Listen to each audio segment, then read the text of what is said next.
여러분들과 같이 사랑의 빛도 많이 지고 있고, 그리고 원리스 교회 생길 때 정말 생기기 위해서 인도받는 모든 과정을 같이 전해들어서요, 같이 기도하면서 있던 교회라서 그런지 제가 처음으로 왔음에도 불구하고 마치 저희 집에 왔는 것 같은 느낌처럼 너무 좋습니다.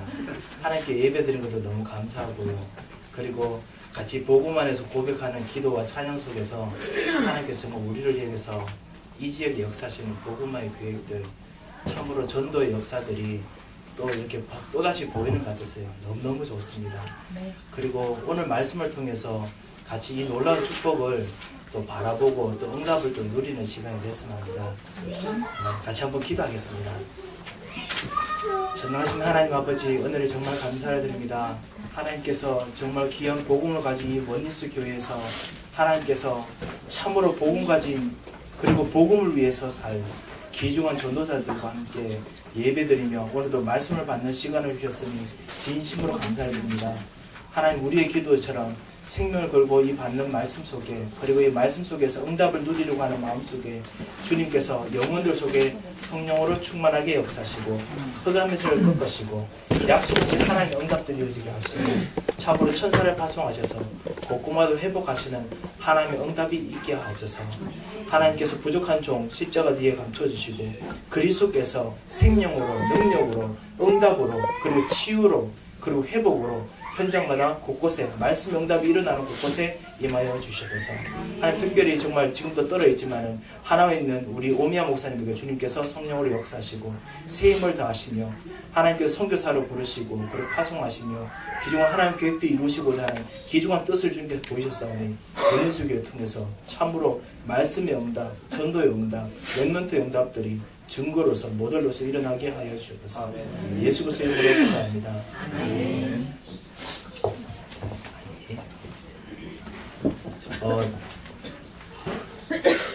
제가 오늘 여러분과 같이 요 새벽에서 성령의 인도를 누리다라는 말씀으로 같이 하나님 말씀을 같이 나눌까 합니다.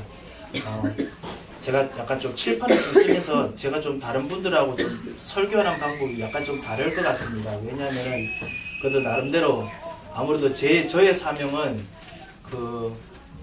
아무래도 신학과 함께 정말 전도 신학이 구체적으로 왜 이 세계복음화에 귀중한 하나님 응답이 되는지 그거에서 좀 증거해야 되고 그리고 또 이렇게 증명해야 되는 그런 사명도 같이 있어서 그런지요. 그렇게 공부를 해서 그런지 유 목사님 메시지를 듣거나 여러분의 전도운동 하시는 거 볼 때마다 이거는 이래서 답이구나. 이건 이렇게 해서 2000년 전부터 회복된 것들이 2000년 전에 회복된 것들이 지금 또 나타나는구나. 이런 여러 가지 증거들이 자꾸만 저에게 보여서요. 저는 아무래도 약간 좀 지식적인 요소가 좀 있지 싶습니다. 그런데 그거 통해서 그냥 지식으로 받지 마시고 하나님께서 내게 주시는 말씀의 증거구나. 그리고 하나님께서 내게 주신 기도의 증거구나 생각하시고 그래서 기도의 응답으로 이렇게 많이 삼으시는 그런 시간이 됐으면 합니다. 제가 지금 세 가지 연결하려고 합니다. 첫 번째는 뭐냐면요. 그냥 서론적으로 말씀드리는데요.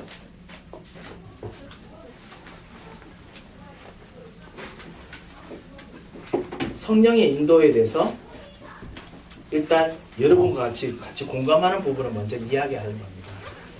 우리가 예수님 영접하고 난 후에 하나님의 자녀가 되고 난 후에 우리는 우리 속에 바로 성령 하나님께서 우리 속에 들어가 계시죠. 오늘 우리 요한복음 14장 14절부터 16절 17절까지 성령께서 우리 속에 이제 임하여 들어오십니다. 그리고 오늘 말씀을 여러분께서 읽으셨듯이 16절에 보면 그가 보혜사로 우리와 영원토록 함께 계신다고 했습니다. 내주하시고 인도하신다고 했고요. 그리고 또한 우리와 함께 가실 뿐만 아니라 오늘 사실 읽지는 않았지만 여러분도 아시다시피 26절에 보면요. 그 성령께서 너희에게 모든 것을 가르치시고 또 생각나게 하신다 했습니다. 26절에서 27절 말씀입니다. 그래서 성령께서 하나님께서 우리에게 하나님 말씀이 생각나고 가르치시고 우리를 인도하시고 내일의 답이 무엇인지 오늘의 답이 무엇인지 깨닫게 하시고 알게 하신다고 분명히 말씀하셨고 그렇게 응답을 주신다고 했습니다. 우리가 같이 공감하는 부분이지요. 두 번째입니다. 요셉도요.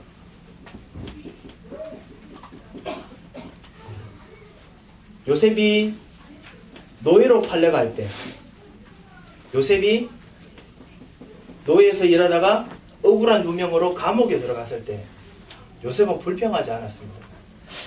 왜 불평하지 않았을까? 하나님께서 뭔가 친히 인도하신 이유가 있겠지요. 사실은 요셉도 우리들처럼 갑갑한 인생을 살았을 가능성이 많습니다. 한 치 앞도 내다볼 수 없는 여러 가지 경제적 압박이나 아니면은 어떤 여러 가지 조건적인 압박들 때문에요. 요셉도 분명히 숨쉬기 힘든 하루하루 살았을 것입니다. 다음 아침에 일어나면은 우리에게 주어진 어떤 자원, 리소스가 빠듯하고 그 다음에 해야 될 그 계산이 빠듯한데 해야 될 거는 더 있고 뭐 이런 식으로 요셉도 분명히 그랬을 거거든요. 그런데도 불구하고 갑자기 노예가 돼야 됐고 왜냐하면 가족들이 완전 굶어 죽게 될 판에 자신은 노예가 돼버렸습니다. 알다시피 형들이 모함 때문에. 그리고 겨우 하나님의 인도받아 살아온 것 같은데 감옥 속에, 그것도 지하 감옥에 평생도록 이제 빠져나올 수 없다라는 왕궁의 지하 감옥에 또 모함으로 들어가야 되고 평생 이제는 그곳에서 뼈가 아니면 이제 나올 수 없는 상황 속으로 가게 됐지요. 그런 가운데서도 알다시피 불평하지 아니하고 있는 하나님이 함께하는 응답을 분명히 누리고 체험했습니다. 왜 그런 것이 가능했을까? 분명히 하나님께서 동일하신 하나님이라면요, 예수 그리스도께서 분명히 지금도 우리와 함께 하시다면은, 요셉도 예수 그리스도를 바라보았다면은 분명히 메시아가 오실 거를 알고 메시아가 어떻게 인도하실 걸 알았다면은 요셉도 비슷하게 성령께서 가르치시고 하나님께서 가르치시고 생각나게 하시는 말씀과 지혜가 분명히 있었을 것입니다. 그에 대해서 좀 약간 말씀을 드리려고, 그러면서 구체적으로 이 성령의 인도가 그렇다면은 분명히 어떤 형태 또는 패턴이 있습니다. 성령의 인도에 분명한 패턴이 있는데 그것이 무엇인가를 좀 살펴보고자 합니다. 왜냐하면요, 성령이라고 부르는 이 분은 바로 예수님의 영입니다. 그죠? 성령은 예수님과 분리해서는 살 수 없습니다. 우리가 예수 그리스도 영접하지 않고는 성령께서 임하시지 않으십니다. 우리가 예수 그리스도의 이름으로 기도할 때만 성령께서 역사하십니다. 사실 밖에 보면요, 여러분도 알다시피 정말 복음을 알고 있다고 이야기하시는데 전도 현장에서 보면은 예수 그리스도는 그리스도는 어디 가고 없고 자꾸만 성령만 이렇게 찾고 계시는 분도 계시고요. 그리고 어떨 때는 응답받았는데 이상하게 다른 영이 또 역사하는 것 때문에 갈등하는 분도 계시고 그러거든요. 왜? 중요한 이 예수가 빠졌어요. 자꾸만 이상하게 현장에서 사단이 그리스도 이 예수만 놓치게 자꾸만 만들거든요. 그런데 이 성령께서 사실 예수님의 영이시죠. 예수님께서 인도하시면요, 예수님께서는 우리에게 가르치신 방법대로 우리에게 말씀하신 그대로 분명히 일하고 역사를 하십니다. 그렇다면요, 우리가 은연중에 말씀을 통해서 예수님이 우리를 어떻게 인도하실 건지 우리가 알 수 있습니다. 그게 바로 성경이 가르쳐 주시는 겁니다. 당연히 그냥 예수님께서 나를 인도하시겠지, 내가 좀 약간 육감이랄까요? 그런 거 말고요. 하나님께서 인도하시는 패턴과 말씀은 아주 straightforward합니다. 아주 명확합니다. 그리고 아주 간단합니다. 그리고 그 간단함 속에 엄청난 능력이 있습니다. 그것이 바로 이 형태 패턴이라고 제가 좀 적어드린 부분인데요. 그것이 분명히 있습니다. 그거를 오늘 좀 여러분과 좀 나누고자 합니다. 가장 곤란할 때가 있습니다. 저도 목사로서 여러분도 같이 현장에서 있다 보면요, 이런 결정을 해야 되나 저런 결정을 해야 되나, 이 결정을 이거 해도 하나님 뜻인 것 같고 저거 해도 하나님 뜻인 것 같고 막 이렇게 갈등할 때가 있습니다. 그럴 때 이제 너무 갑갑하거나 좀 약간 힘들어서 이제 목사님께 여쭤보면 목사님께서 열심히 듣고 나셔서 그러면 기도하시고 성령 인도를 받으시지요, 이러시거든요. 왜냐하면 둘 다 성령 인도 같기도 하고, 그 다음 목사님께서도 분명히 하나님께서 분명히 둘 중에 하나로 분명히 인도하실 건데 어느 건지 자세히 모르겠단 말입니다. 그래서 성령의 인도 받으십시오 이렇게 이야기를 하거든요. 뭐 그뿐만 아니라 목사님께 여러분께도 말씀하지 않으셔도 여러분은 성령의 인도 받는 부분이 어떤 부분에는 분명히 뭔가 있긴 한데 어떨 때는 무엇인지 이렇게 감이 안 잡힐 때 있잖아요. 그럼에도 불구하고 여러분에게 또 이런 어떤 다른 부분이 있습니다. 어떤 사람들이 뭐 이렇게 간증하다 이야기하다가 나는 이렇게가 성령 인도 받았어 하는데 여러분께서 들으시면서 그거는 성령 인도가 아닌데 하는 몇 가지가 있을 때 그런 패턴 가끔씩 그럴 때가 있을 겁니다. 그거는 자기 욕심 따라가는 거지 성령 인도가 아니야 할 때가 있습니다. 그렇다면은 그 기준이 뭘까요? 이제 그거를 이제 한번 여러분이 한번 좀 질문해 보시고 그래서 오늘 한번 설교를 한번 다시 들어보시면 분명히 많은 응답을 받을 겁니다. 뭔가 어떨 때는 그 사람 성령 인도 받는 것 같지가 않아요.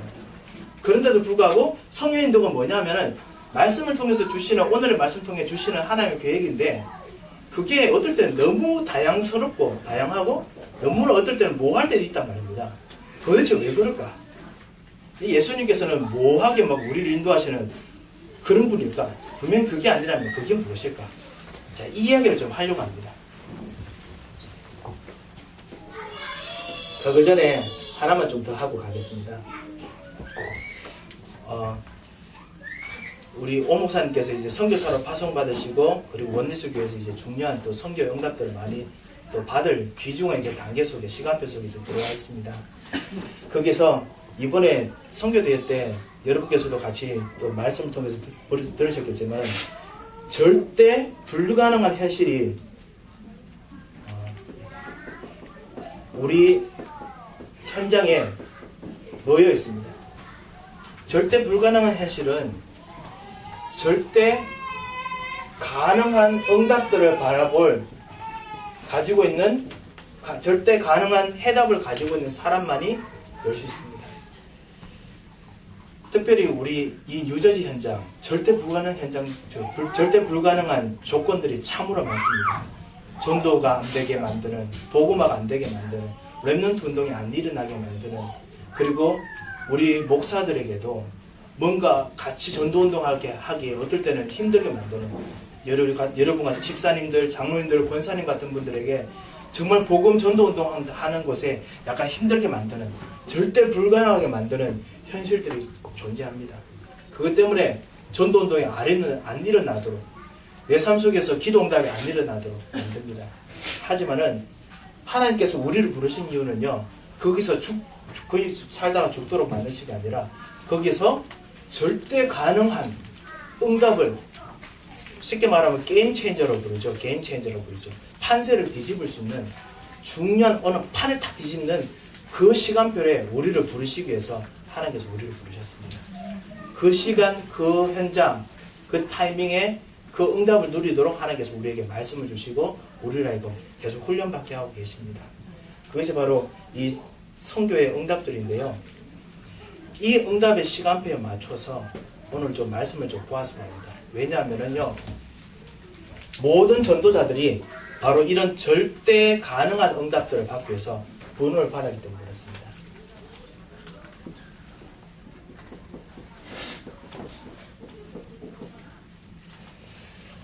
성령의 인도가 구체적으로 무엇인가? 여러분 알다시피 여기 하셨듯이요, 성령께서는요, 예수님께서 말씀하신 것을, 가르치신 것을 생각나고 기억나게 만드십니다. 그리고 현장에서 예수님이 가르치셨던 거 가지고, 그리스도께서 가르치셨던 거 가지고 여러분, 성령께서 입에 여러분 마음속에 성령께서 말씀을 넣으셔서 증거하게 만드십니다. 그렇죠, 그죠? 그것이 26절, 27절에 있는 말씀입니다. 예수님 무엇을 가르치셨습니까? 예수님께서 이 현장에서 왕으로서 당신이 여러분에게 행하실 일들을 가르치셨습니다. 제사장으로서 여러분에게 행하실 일들을 가르치셨고요. 그리고 선지자로서 여러분께 행하실 일들을 가르치셨습니다. 그리고 이 예수님께서 가르치신 일들을 마태복음부터 시작해서 요한복음까지 패턴을 잡아서 이야기한다면요, 이건 예수님께서 하셨던 일들 종류를 이렇게 종류별로 카테고리로 나눈 거고요. 예수님이 하셨던 일의 패턴을 보면요. 예수님께서는요, 이 땅에 우리를 위해서 성육신 하시고, 그리고 우리를 위해서 낮아지시고요. 좀 전문적인 용어를 쓰겠으면 비하라고 부릅니다. 예수님이 낮아지심, 비하하심이라고 부르는데요. 그러니까 굴욕도 당하시고요. 참으시기도 하시고, 고난도 같이 겪으시기도 하시고, 그러면서 비하의 그 자리까지 내려가시고, 그러면서도 우리를 위해서 죽으시고, 그리고 우리를 위해서 다시 부활하시고요.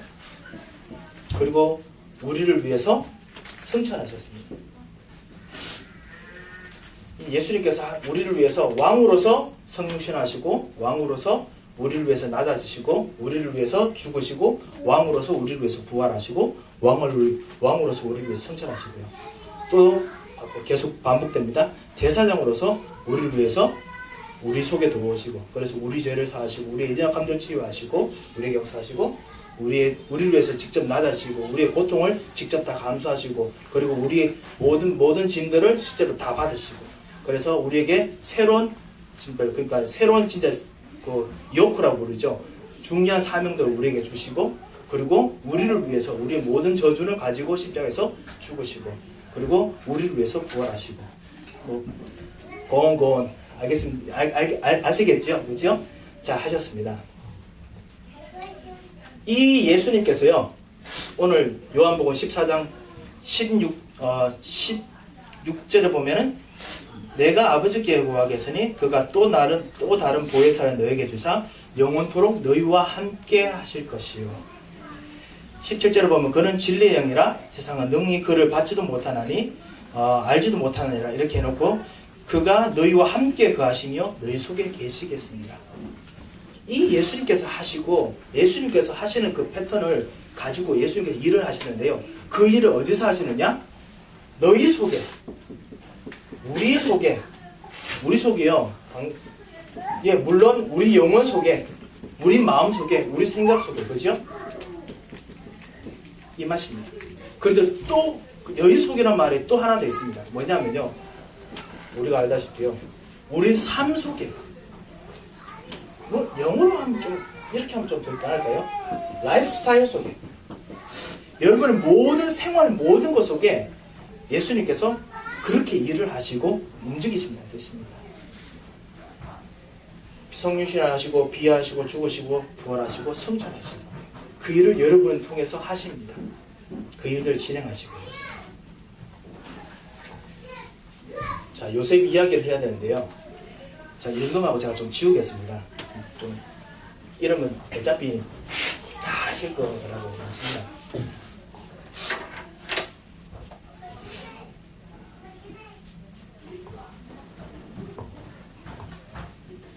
요셉이 이때 살았습니다. 예를 들어서, 그쵸? 이게 만약에 저쪽이 창조고, 그 다음 여기가 이제 종말을 생각하고, 우리가 여기 좀 산다고 생각합시다. 요셉이 여기서 살았었는데요. 그런데 예수님은 여기서 하셨습니다. 분명히 역사 속에는 다른 존재입니다. 그죠? 나와는 상관없는 존재입니다. 그런데요, 이 예수님께서 성령으로 요셉을 위해서 창세전부터 그 영원전 아들이라고 부릅니다. 성령으로 요셉에게도 똑같이 요셉 속에 거하시고 요셉과 함께 일하셨습니다. 동일하게 성령으로 여러분 속에, 여러분의 삶 속에 성령으로 임하시고 함께 거하고 계십니다. 자, 요거를 좀 확대 좀 하겠습니다. 성령으로 어떻게 하셨느냐?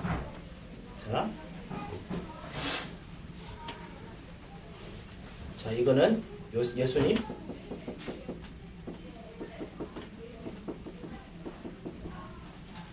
제가 이제 요셉 같이 연결해서 하겠습니다. 성육신 하셨다. 요한복음 1장 14절에 보면요, 성육신 하신 것이 우리에게 무슨 상관이 있느냐? 말씀이요, 육체가 돼서 우리 속에 들어갔습니다. 말씀이 살아서 우리에게 살아있는 생명의 생각이 되고요. 살아있는 행동의 중심이 되고 우리 삶의 원칙이 되고 우리를 움직이게 하는 뭘 할까요? 이 불신자 말로 하면 운명이라고 부를 수밖에 없는 가장 중요한 생명의 근원이 됐습니다. 삶의 근원이 됐습니다. 말씀이 우리 인간 육신 속에 들어오셨습니다. 요셉이요. 언약을 붙잡고 부모님이 주신 언약대로 지낸다고 했는데 어느 순간 갑자기 말씀이 어느 날 꿈처럼 되겠죠. 꿈을 꿨는데 이상하게 그 꿈을 본인이 부인할 수가 없어요. 그게 비전인 것 같아요. 그게 뭔가 약속인 것 같아요. 그래서 부인할 수가 없었어요. 그래서 부모님께 이야기를 했습니다. 알다시피. 근데 부모님 듣고 난 후에 화가 났습니다. 이런 말도 안 되는 꿈을 꾸다니 이 녀석 정신 차려라. 지금 우리 집안 굶어 죽게 생겼는데 지금 뭐 하는 짓이냐. 이렇게 됐습니다. 근데 또 꿈을 꾸는 거죠. 도대체 이게 무엇일까? 요셉은 알고 있던 것이 몇 가지 있습니다. 첫 번째 뭐냐면요. 창세기 15장에 보면요.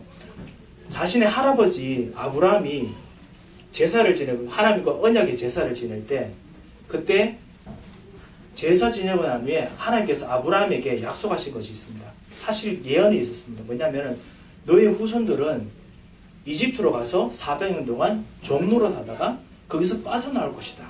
한번 이야기를 했습니다. 그 이야기를 분명히 아버지 야곱을 통해서 분명히 들었을 것입니다. 언약을 받았기 때문에. 요셉이 그걸 알고 있거든요. 분명히 야곱과 그 다음에 요셉은 분명히 그 가족 사람들은 점점 이제 그 약속의 땅에서 양치면서 그 다음에 동물 이렇게 가축 기르면서 사는 것이 빠듯할 때 이거 뭔가 이집트로 가야 될 시간표인가? 이런 생각을 가끔씩 했을 겁니다. 그런데 그런 불구하고 이집트는 세상이야. 너무 진짜 복음도 없어. 이런 생각도 막 하고 그랬을 거거든요. 거기서 자녀를 키우는 거는 너무 힘들어. 뭐 이런 생각도 하실 거거든요. 그런데 요셉이 그런 시간표 속에서 꿈을 하나 꾸는데 되게 황당한 꿈을 꾼 거예요. 도대체 이게 무슨 뜻인지 모르겠는 거예요. 그런데 이상하게 요셉에게는 그것이 무엇인가 하나님 약속하고 뭔가 연관이 있는 것 같아요. 하나님 주신 예언하고도 연관이 있는 것 같아요. 뭐가 될까? 계속 고민했겠죠. 말씀이 임합니다. 여러분도 삶 속에서요.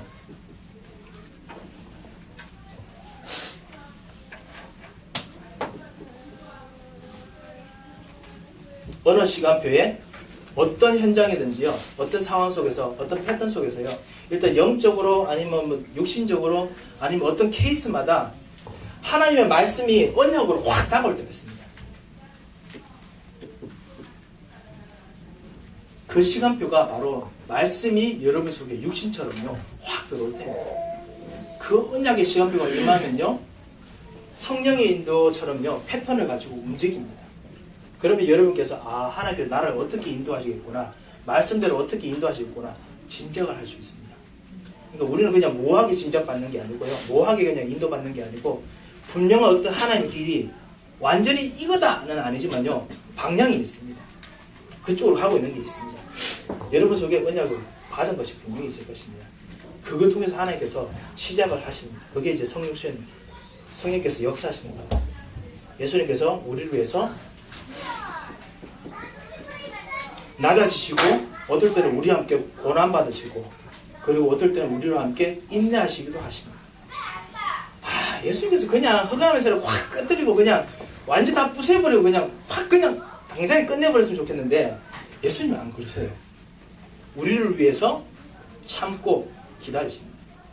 예수님만 혼자 역사하셨더라면은 그냥 흑암의 세력이 오면 그냥 단번에 그냥 예수님께서 당신의 권세를 가지고 하셨겠지요.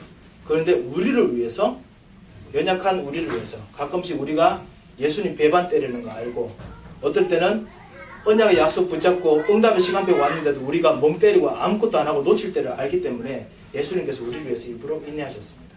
그리고 참고 어떨 때는 우리가 실수하기도 하고요. 어떨 때는 우리가 원치도 않았는데 흑암의 세력이나 아니면 우리가 생각지 못했던 적들이나 분위기 때문에요. 우리가 확 눌릴 때가 있습니다. 그때 우리를 위해서 이기셨습니다. 성령께서 우리를 위해서 로마서에 보면, 로마서 8장에 보면요, 우리를 위해서 친히 간구하신다고 했습니다.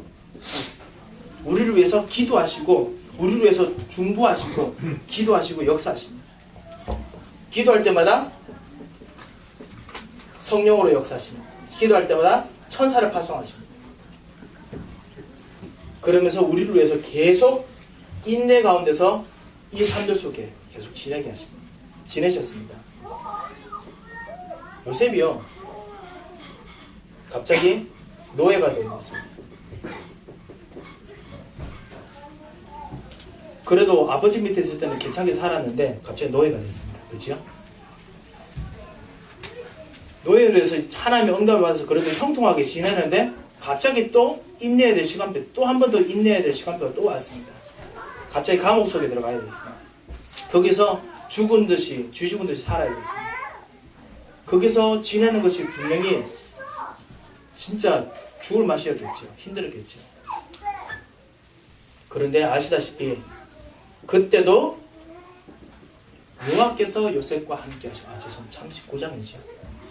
죄송합니다. 가끔씩 제가 성경 말씀 틀릴 때가 있습니다. 이해해 주십시오. 저도 완전치 못해가지고요. 좀 칠칠맞은 게 좀 있어서 여러분 좀 이해해 주기 바랍니다. 여호와께서 요셉과 함께 하시고, 낮아졌을 때도 요셉과 함께 하시고, 우리에게 비하의 시간표가 있습니까? 예, 있습니다. 어느 정도 있습니까? 어떨 때 5년이 될 수 있습니다. 너무 길어요. 어떨 때는, 자, 이 말씀 드리면 죄송합니다만요, 그 말씀 드리기 너무 죄송합니다만 어떤 사람들은 이제 이 비하의 시간표 시작일 수도 있겠죠. 어떤 분들은요, 이 비하의 시간표가 끝날 수도, 즉 끝나는 시간표일 수도 있습니다. 모두가 바라는 것은 비하의 시간표가 그냥 오늘로 끝이었으면 좋겠지만 어떨 때는 오늘이 끝이 아니고 내일까지일 수도 있겠지. 그럼에도 불구하고요, 우리들은 비하의 시간표 때문에 지내는 것이 아니라 이때 우리와 함께 계시고, 이때 우리가 미래를 바라볼 수 있는, 오늘 속에서 분명히 미래를 바라볼 수 있는 하나님의 시간표를 우리가 짐작을 하고 있기 때문에 감사하고 기도하는 거예요. 약속과 비전을 붙잡고 기도할 수 있는 것입니다. 왜냐? 우리에게 주신 언약의 약속이 있습니다. 하나님 그 언약을 반드시 이루시고 성취하시고 진행하시기 때문에요, 그런 일들이 분명히 진행됩니다.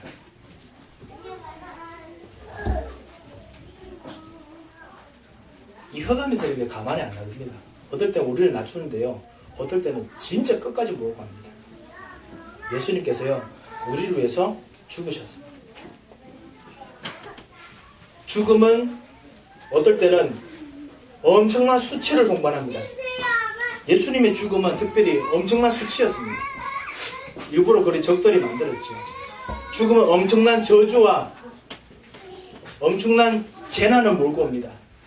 예수님을 통해서 일으켰던 경제적 파급 효과 엄청났습니다. 예수님 통해서 일어났던 정치적 파급 효과 엄청났습니다. 예수님 통해서 일어났던 시대적인 모든 사회적인 파급 효과 엄청나게 컸습니다. 예수님이 죽으신 말미암아 제자들 다 도망쳐야 됐고요. 예수님 통해서 일어났던 만약에 경제가 있었다면 다 무너졌겠죠. 그래서 완전히 다 흩어져야겠죠. 완전 핍박 때문에 완전히 그냥 다 수치, 재난, 저주 완전히 그냥 다 싹 망하는 같이 보였을 것입니다. 얼마나 심했느냐, 여러분도 아시다시피 그 믿었던 제자들도 사실은 우리가 예수님 제자들 너무 이렇게 우리가 막 맹비난을 하지 않습니까? 근데 막상 그 현장 속에 있어 보십시오. 어떻게 보면 나도 그런 제자들 중에 한 사람이 될 가능성이 있지 않을까 생각합니다.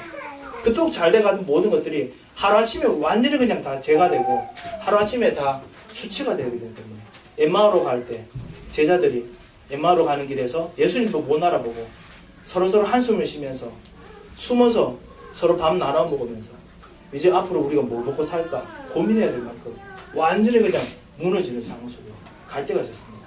완전히 모든 건 세상 사람들이 보거나 현장에 볼 때 무너진 것처럼 보입니다. 노예 속에서 절대적인 죽음의 상황까지, 절대적인 이걸 뭐라고 보죠? 위기 상황까지, 죽기 직전까지 갑니다. 사실 불신자님 말하듯이 어떤 개인적인 어떤 시간표, 경제적인 죽음의 시간표, 아니면은 사회적 시간표, 이런 것들이 정신적인 죽음의 시간표, 죽고 싶다 할 정도까지 오게 됩니다. 그런데 아시다시피 이게 끝이 아닙니다. 벌써 제가 우리 시간표에 대해서 말씀드렸으니까요. 어떨 때는 내가 믿었던 언약들을, 내가 붙잡았던 언약이 이게 아닌가라고 생각될 때가 꽤 있습니다. 이거 진짜 응답이 안 되는 거 아닌가 생각이 들 때가 있거든요. 여러분도 알다시피 바로 그때가, 유목사님 자주 말하기도 하지만요, 그때가 바로 기회입니다. 바로 그때가 발판입니다. 마귀도 그렇지만요, 하나님도 그렇고요. 진짜 우리에게 있는 언약이 진짜인지 아닌지 보게 하시는 시간표가 바로 이 죽음의 시간표입니다. 최고의 위기의 시간표입니다. 그때 우리로 하여금 욥처럼 우리가 고백하게 됩니다. 내가 이때까지 하나님 알았다고 생각하지만 이제야 내가 진정으로 하나님을 알게 됐습니다 라고 고백하고요. 내가 언약이라고 이야기했지만 내가 이때 진짜 언약이라고 알게 됐습니다. 고백하게 됐지요. 그 시간표가 모르겠습니다. 여러분 전체적인 삶의 시간표 볼 때도 이렇게 영적으로 성장도 하시겠지만은 어떤 케이스마다, 어떤 경제적인 케이스, 아니면 여러분의 어떤 직장에 들어가서 지내면서 그 안에 있는 케이스마다 이런 사이클들이 비슷하게 좀 흘러갈 겁니다. 예수님께서 우리를 위해서요, 부활하셨습니다. 죽으시고 난 후에 모든 수치와 저주라고 생겼던 모든 영어로 하면 accusation 있죠. 모든 비난거리를 예수님께서 다 변호하셨습니다. 우리를 위해서 변호하시고, 그래서 그거를 보고요, 칭의라고 부릅니다. 우리가 진짜 복음 때문에 의롭다는 것을 보이셨습니다. 죽음에서 부활하시고요, 그리고 실제로 불가능한 것을 가능한 걸로 바꿨습니다. 뭐랄까요? 역전이라고 볼 수 있죠. 진정한 삶의 역전을 예수님께서 우리를 위해서 하셨습니다. 이게 이제 우리들의 최고의 모먼트지요. 최고의 힘입니다. 우리가 약하지만, 그렇지만은 그리스도 안에서 강할 수 있는 이유가 바로 이겁니다. 왜냐하면 이 시간표가 성령께서 안에 들어오는 시간, 성령께서 안에 들어올 때 예수의 영은요, 반드시 이 패턴대로 역사하시고요. 여기까지만 가고 위기까지만 가고 성령께서 손 털고 나는 이제 너하고 이제 작업 끝, 이렇게 하시는 분이 아닙니다. 반드시 끝까지 가십니다. 내가 거부하든지 말든지 영원토록 지겹도록 우리와 함께 하셔서 이 일들을 반드시 하십니다. 예수님께서 우리를 위해서요, 우리 삶들 속에도, 요셉과 삶들 속에서도 부활하셨습니다. 지하 감옥, 죽는다는 그 감옥에서요, 노예라는 삶, 평생도록 이제 썩으면서 이제 죽어야 되는 그 삶 속에서 부활했습니다. 다시 한번 역전으로 일어나게 하셨습니다. 그리고 모든 그 요셉에게 지어졌던 모든 잘못된 액큐제이션들, 모든 비난들, 잘못된 오해들 싹 다 그냥 싹 뒤집어 버렸습니다. 그게 바로 부활의 시간입니다. 하나님 여러분께 주셨던 언약, 약속, 그걸 따라가는데 어떨 때는 사람들이 오해하기도 하고, 어떨 때는 믿지 못할 때도 있고, 어떨 때는 나도 못 믿을 때가 있거든요. 그런데 약속을 따라 가는 여러분에게 성령께서는요, 반드시 부활과 동일한 능력과 그리고 그 체험을 반드시 하게 하십니다. 그게 바로 예수 믿는 맛입니다. 그게 바로 불가능한 삶들 속에 누가 어디든지 있든지 우리가 가서 예수는 그리스도다, 왕 되신 예수께서 너에게 임하면은 죽음에서 살리신 예수 그리스도께서 너를 거기서 끄집어내실 것이다 라고 말하시는 겁니다. 이분이 바로 우리 속에 지금 계시고 우리를 인도하시죠. 부활하신 예수님께서는요, 그뿐만 아니라 우리를 위해서 성경에 보면요, 에베소서 2장에 보면 2장 7절에 여러분 아시다시피요, 우리를 위해서 하늘에 앉히셨다고 했습니다. 일부러 우리를 위해서요. 왜냐? 예수님 혼자 가면 그렇거든. 진짜 우리를 위해서 승천하셨습니다. 승천했다는 것이 무엇을 말합니까? 여러분, 사실은 우리는 부활했는 게 우리 인생의 승리고 마지막이라고 생각합니다. 그냥 역전하면 끝이라고 생각합니다. 근데 역전이 끝이가 아니고요. 정복의 자리가 있어요. 정복의 자리. 예수님께서 우리를 위해서 일부러요. 정복의 자리로 가셨습니다. 다시 참다운 왕의 자리로, 참다운 제사장의 자리로, 참다운 선지자의 자리로 일부러 올라가셨습니다. 예수님은 그 높은 자리에 앉기에 별로 이렇게 썩 좋아하시는 분도 아니신 것 같아요. 보면요.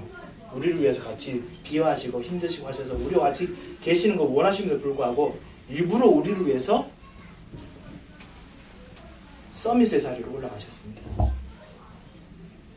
요셉 말할 것 없지요. 그냥 역전된 정도가 아니고 그 자리에서 당장 immediately 영어로 바로 그 총리라고 부르지만요.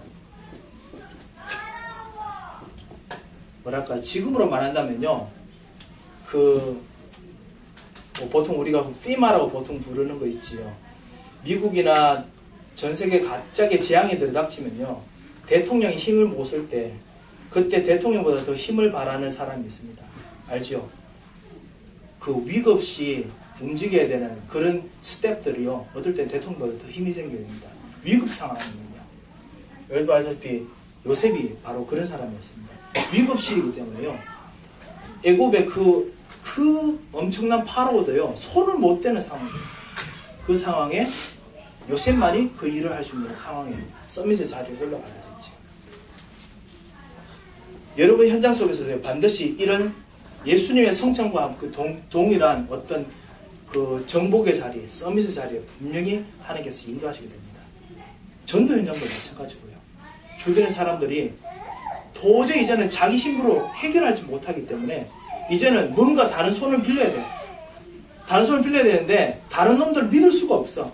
오직 그리스도는 너만 믿을 수밖에 없어. 예수님 영접하고 하나님 자녀 되는 수밖에 없는 그런 상황들로 하나님께 여러분과 여러분 사람들을 끌고 가십니다. 그 정복의 자리로 하나님께서 우리를 인도하십니다. 그게 바로 전도 현장이죠. 이런 시간표를 하나님께서 우리들에게 예수님 통해서 요셉 통해서 우리들에게 지금도 이루십니다. 그러니까 뭐라고 해야 되지요? 감사할 수밖에 없습니다. 지금 나는 지금 어떤 시간표인지 모르겠습니다. 여러분께서는 어떤 시간표에 계십니까? 여러분 모든 케이스마다 다를 겁니다. 그리고 어떤 상황마다 다를 겁니다. 어떤 경제적인 상황이나 아니면 공부하는 상황에서나 아니면 어떤 다른 어떤 상황 속에서요. 지금 비하의 상태일 수도 있고요. 아니면 언약을 받는 상태일 수도 있고요. 아니면은 위기의 상황일 수도 있고요. 아니면 지금 이제 그 역전이 이제 다가오는 상황일 수도 있고요. 아니면 정복의 자리로 가고 있어서 감사하고 있는 상황일 수도 있습니다. 어떤 상황이든지 한 가지만 분명합니다. 성령께서 우리 속에 들어오시면요. 영원토록 함께 계십니다. 그리고 우리를 영원토록 함께 계셔서 우리와 함께 가르치신 대로 말씀하신 대로 우리를 인도하십니다. 그리고 성령께서는요. 우리가 어떤 삶 속에 있든지 예수님이 하셨던 그 일들이 이루어질 거라는 것을 생각나게 하십니다. 그래서 여러분하고 같이 기도하는 겁니다. 오늘을 기도를 하면서 오늘의 말씀을 들으면서 생각나게 하실 것입니다.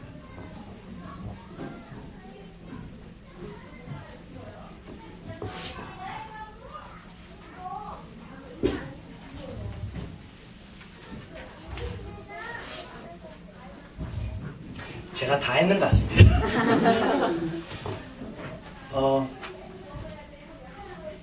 부족하지만 제 간증 한 가지만 좀 더 하고 그냥 마쳐야겠습니다. 맨날 하는 말인데요. 저는 이거밖에 할 게 없어서 여러 가지 케이스가 있지만은 개인적으로 제가 이렇게 병 때문에 완전 죽었다가 다시 살아날 때 그 경험들도 중요한 이런 것을 체험하는 경험 중 하나였거든요. 하나님께서 내게 주신 말씀이라 생각하고 전도자라고 생각하고 지냈는데 갑자기 예상치 못하게 제가 너무 아프게 됐습니다. 그리고 그것 때문에 이제 의사 선생님이 이제 내가 더 죽을 거라고 이야기를 하고요. 그리고 내가 봐도 내가 죽을 것 같고 분명히 도저히 진짜 숨 쉬는 것도 너무 힘들고 그래서 그때 이제 부모님께서 그때 미국 팀사역 하시기 전이었는데 이제 저한테 물으셨습니다. 너 구원받는 건 맞냐? 이렇게 물었는데 그때 제 꼬라지 보니까 제가 그때 약간 젊은 청년이었거든요. 근데 아무리 봐도 제가 말도 잘 안 듣고 교회에서 맨날 딴소리하고 맨날 그랬는데도 불구하고 하나님 자녀 맞는 것 같아요. 그때 이제 이 말씀을 들었습니다. 뭐냐면은 지금부터 내가 해야 될 건 뭐냐? 기도하는 거다. 이렇게 이야기했거든요. 기도하면 성령의 충만을 달라고 기도하라는 거예요. 왜? 어차피 죽는 한이 있더라도 죽더라도 성령 충만하고 죽으면은 천국 가서도 기쁘잖아요.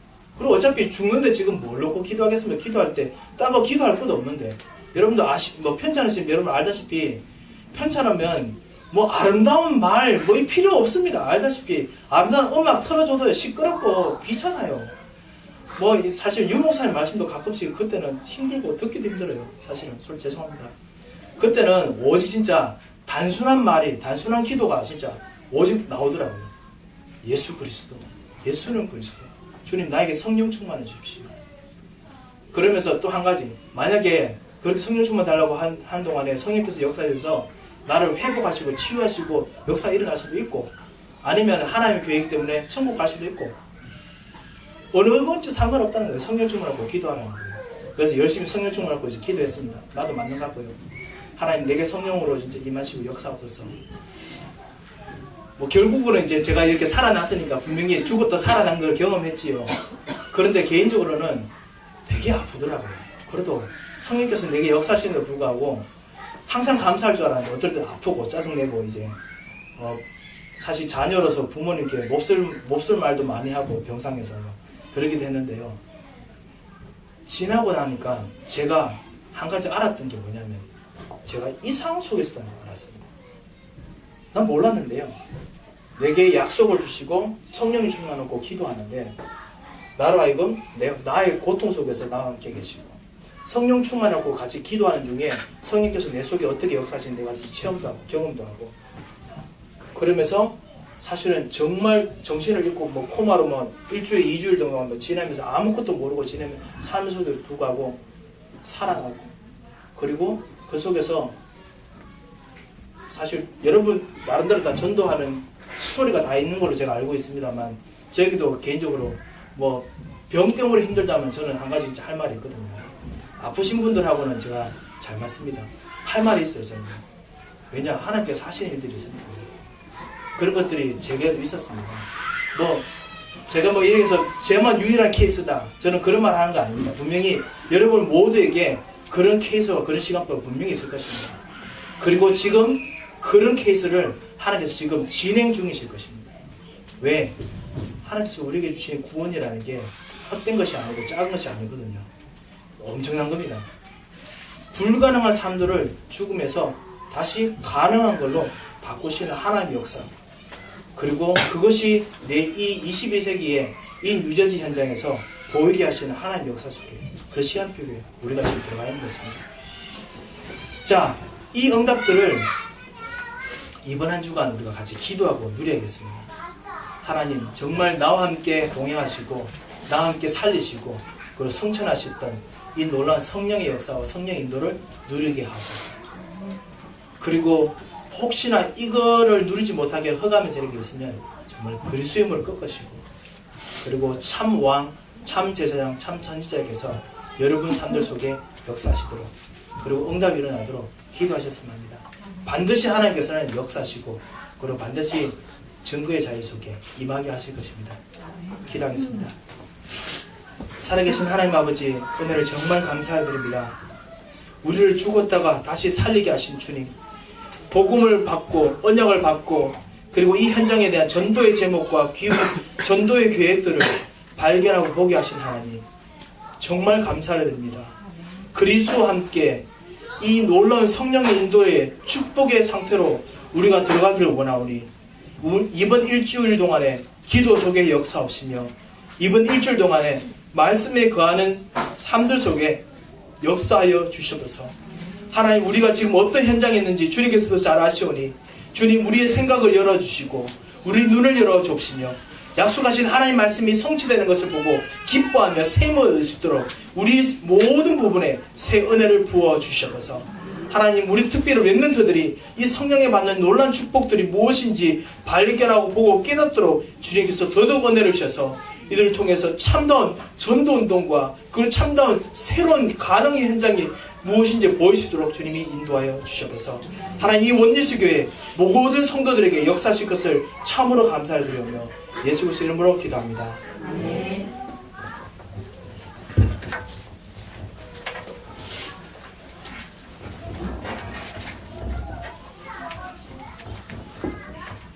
저희들에게 반드시 성취될 말씀 허락하신 하나님과 또 박세강 목사님께 감사를 드립니다.